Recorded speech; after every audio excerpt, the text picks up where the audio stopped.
Hello, my name is Rich Howard, owner of Architectural Builder Supply, and this video is to bring you a closer look at the Stanley. This is their part number 2060R. This is a single acting spring hinge is what it is, and this is a very typical hinge when it comes to single acting spring hinges. This is the 2060R in a 32D finish.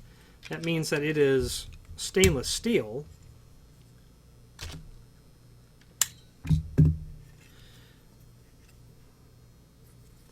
We've got it released to the point where we can take a look at the hinge leaf itself. Stainless steel. It has the UL stamp. On the back side, we have some additional information that's there. Just trying to get the camera to focus on that area. Door closer body. 232R, UL listed, spring type.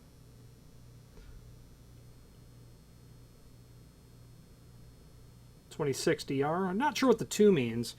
So, interestingly enough, the way that spring hinges work, when they're used on a fire-rated door application, is that code actually demands, and in fact requires, that the spring hinge, if that's the mechanism or the piece of hardware by which you're using to close the door, if that's the closing device, a spring hinge, you can't go bigger than 3070 doors. And it's mandatory, you must have a listed product and a labeled product. So 2 things. What that means is the product must be listed. That means it's been tested. They have submitted this for testing to a major laboratory, Underwriters Laboratory in this case. There are others, Factory Mutual and others. And it has been found to be compliant and meets the requirements of a fire-rated opening. It does operate after the test. It will close the door, or it closes the door, and then will survive the duration of the test. It does state the hardware does not have to be functional after the test, but nonetheless it has to do the job to get the door closed. Code specifically says that you must have a labeled product. So it's got to be listed, which means someone can go to a filing cabinet and pull out the test report that says, yep, that hinge passed. On top of that, it has to be labeled. So it has to bear visual evidence of the fact that it has passed that criteria, so that the authority having jurisdiction, or the door inspector, someone can look at that hinge and know that that's compliant. On the back of the leaf, they also give you some information. That little UL logo is going to tell you everything that you need to know. There are other hinge manufacturers that put all of this information on the face of the hinge, and I like the way Stanley does it. I like the way Stanley does a lot of things. They put that information on the back and just give you a small proof positive that you're dealing with a listed and labeled product. If you want to go further, you can by removing the hinge. The role of the inspector is not to have to remove hardware in most instances to see that it's a labeled and then listed product. Code specifically states it must be listed and labeled. I've had people call and say, hey, I need a spring hinge for a door. Well, they've ordered a spring hinge for that door. A follow-up is, hey, where's my spring hinge? Well, it's shipping to you. The material arrived and it's on the way. Tell me this, because I know that the spring hinge is not listed or labeled. Are you putting this on a fire door? And keep in mind, it's the first time I'm becoming aware of the order. Yeah, in fact, I am. Okay, let's stop. Technically, that hinge is not permissible. Not technically, it's not permissible on a fire-rated application because it's never been tested.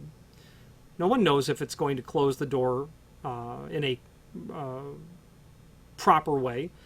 Self-closing, self-latching. These are the cardinal rules of a fire-rated door. And so be mindful that your hinge needs to be utterly compatible with all of the requirements, including it being listed and labeled.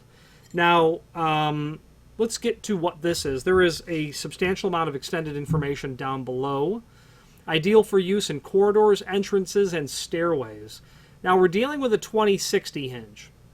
Let's just address the obvious, or what is to me an obvious situation. This is a 2060. A 2060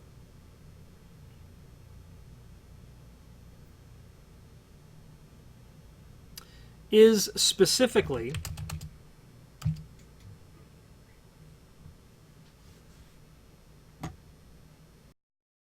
that is square corner,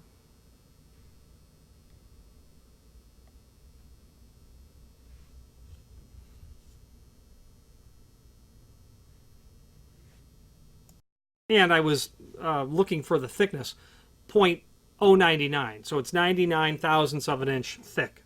Okay, this leaf. You are not going to get a commercial grade 4x4 spring hinge from Stanley. That's the bottom line. A 4x4 is going to be residential grade. The logic there is if it's a 4x4, it's probably not a steel frame. And then it's probably residential in nature with a wood frame. If you ordered a 4.5x4 or a 4.5x4.5, that's going to be the same hinge, just in a taller size, possibly wider as well.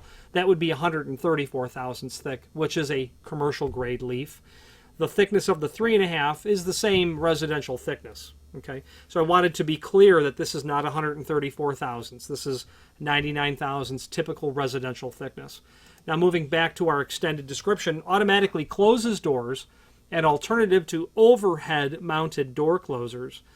Spring hinges certainly are an alternative to hydraulic control or pneumatic control, I suppose, over a door. It does meet NFPA 80 requirements for 3-hour fire doors, which do require a minimum of 2 spring hinges up to a maximum size of 3070 for the door leaf. Limited lifetime warranty for the life of the building. This has an internal ratchet mechanism which eliminates loose adjustment pins or lost adjustment pins. The Stanley system does not employ a tension rod or a tension pin, as do others. There are manufacturers who employ tension rods and tension pins. There's a manufacturer who uses an Allen wrench as a tension rod and then a pin. And then there is the Stanley version, which doesn't include either a tension rod or a tension pin, requires the use of a 5/32 of an inch Allen key in order to set or release the tension on the unit. Internal ratchet mechanism is what they call that. Closing power is adjustable. We'll go over that in a moment. These hinges, they state that they can be furnished with electric transfer capability and decorative tips. I believe that to be thoroughly wrong. I don't think you can at all. I will review the product catalog, and if it's still there by the time you're seeing this video, that means I'm wrong. In a special screw hole pattern, I would be shocked to find out that they can do other screw hole patterns. There are some that can. This is a full mortise hinge. You can see from the swag on the hinge leaves there, right at the tip of my little finger, that this hinge, when the leaves are brought parallel, it's meant to be mortised flush to the edge of the door and the frame. That will give you that small margin between the two leaves. It is a square corner hinge. The 2060R is specifically square corner. This is 4x4. When the hinge is open, the height is 4 inch and the width is 4 inch. Doesn't really matter if you are dealing with a square hinge which dimension is first. However, it does if you're dealing with a rectangular hinge like the previously mentioned 4.5x4. Okay, you need to know the height is the first dimension. It's the opposite of how doors are. The height in a door is the second dimension. The height on a hinge is the first dimension. 0.099 residential grade stainless steel. This is a non-ferrous hinge made of stainless steel with a brushed satin finish on it. We'll include the screws. This hinge, interestingly enough, is absent one screw that is required, that is included with it, and we'll get to that as we get to the installation instructions. First, let's take a look back at that product catalog, and you will see the overall summary of the Stanley product line of hinges. They also give you, on page 2 of that document, the installation instructions, which we'll go over in a moment. All of the data that we've pulled out and put into the extended description is brought from that document. That document is provided there for your use to give yourself a product catalog, a cut sheet, that sort of scenario. Very interestingly, on the last page, you're going to take note of the lower right-hand corner, spring hinge locations when using 2 spring hinges on a door, typical door elevation when using 4 hinges, they show a typical elevation when you're using 2 or 3 or 4 hinges. You'll note that never is in neither instance is the spring hinge shown at the top location. And that, I think, for a lot of people, it was for me one time, counterintuitive. The reasoning is because 70% of the weight of the door is actually hung on that top hinge. That renders the hinge's ability to do the job it's designed for as ineffective. This hinge is not rated for load. This is not a load-bearing hinge. This is a hinge that's built to help close a door. That's why you avoid that top location, because again, 70% of the door weight is borne on that top hinge only. And as you are out and about in the world, even in a residential application, if the door has been installed for 20 years, let's say the first floor bathroom or the first floor basement door or the attached garage door, the garage to mudroom door, you'll always notice the wear pattern pronounced on that top hinge. That's why you'll put it in the middle location, and then at the bottom, if it's a 6, 8, or 7 foot tall door, or a door that's taking 3 hinges, or at hinge 2 and 3 if it's a door that would require 4 hinges, obviously in a non-rated situation. So be mindful of that. Again, somewhat counterintuitive. There's then a link to the cut sheet or the cut page, just a summary. It's a 1-page summary of the hinge, the 4 sizes that's available, and then just the particulars that you need. Then there is the link to the installation instructions. So that is a very handy document. It may or may not be included with the hinge. Doesn't matter. It's loaded here. So what you're going to do is you're going to hang the door. You can get it set so that it's ajar so that you can get screws attached to one leaf, push the door open enough just to get your screwdriver to attach the other leaf. At that point, with the tension collar, with that arrow, you'll notice there's one here, but not one here. With that towards the top of the door, you're going to rotate that spring clockwise. Clockwise is the important direction to travel. You're going to insert that all the way down until it's positively fit. Then as I turn it clockwise, you heard a click. You heard another click. You heard another click. I've set just 3 clicks of tension on that. Actually, probably 2 because I had -1. To release that, push it in, and then allow it to carefully come back counterclockwise to where you were. Okay? To press wrench to disengage ratchet.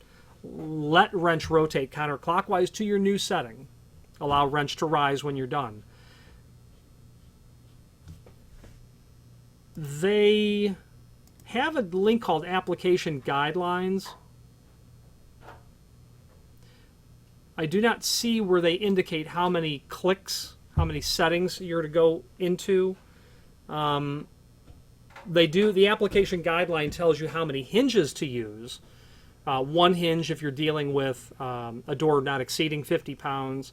2 hinges if it's fire rated or if you've got an 85-pound door. 3 hinges if it's 110 pounds.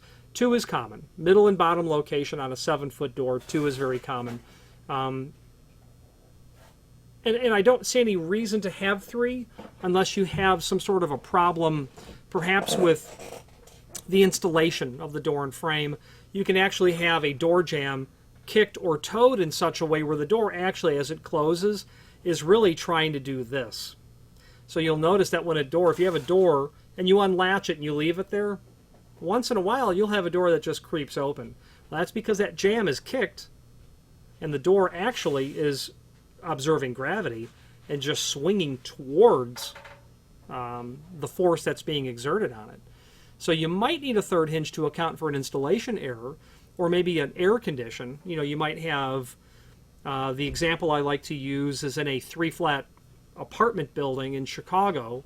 If you have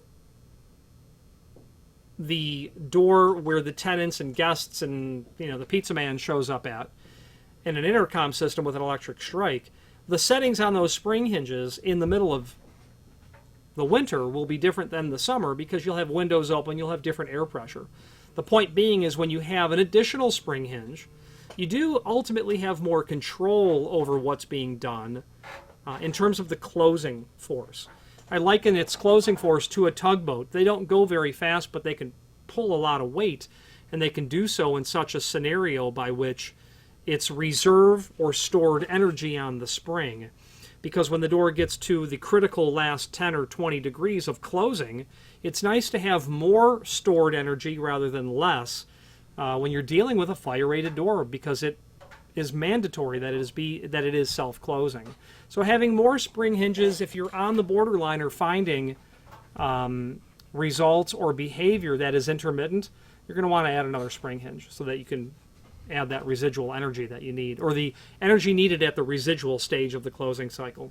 Back to the installation instructions, they do mention install a 632 by 5/8 flat recessed head machine screw packed with the hinge.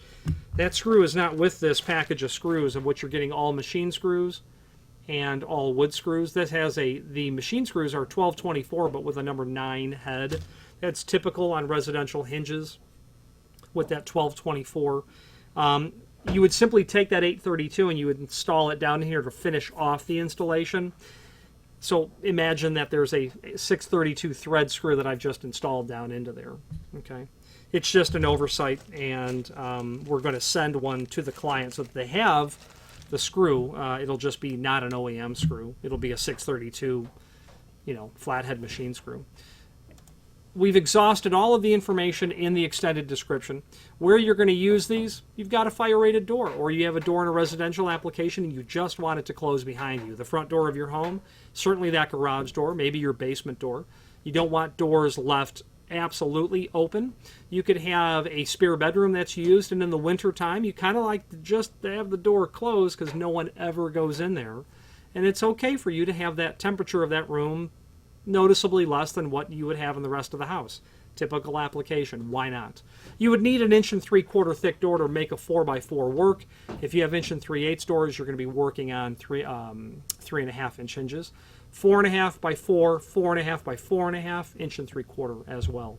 Finally, there is a link below this video to the manufacturer's page where you can pull up not only all of the Stanley products that we sell, but also a link to the manufacturer's website, as well as a link to the full product catalog. Any questions on the Stanley? This is their part number 2060R, spring hinge in a 32D or solid stainless finish. About that solid stainless, I'm quite sure that the spring inside of here is ferrous-based, except that I'm quite sure that it is going to be coated with a product that will give it the sort of corrosion resistance necessary to be on par with the solid stainless corrosion resistance of the rest of the hinge. Any questions on the Stanley 2060R 4x4 and a 32D or any other Stanley product, please feel free to reach out to us. And thank you.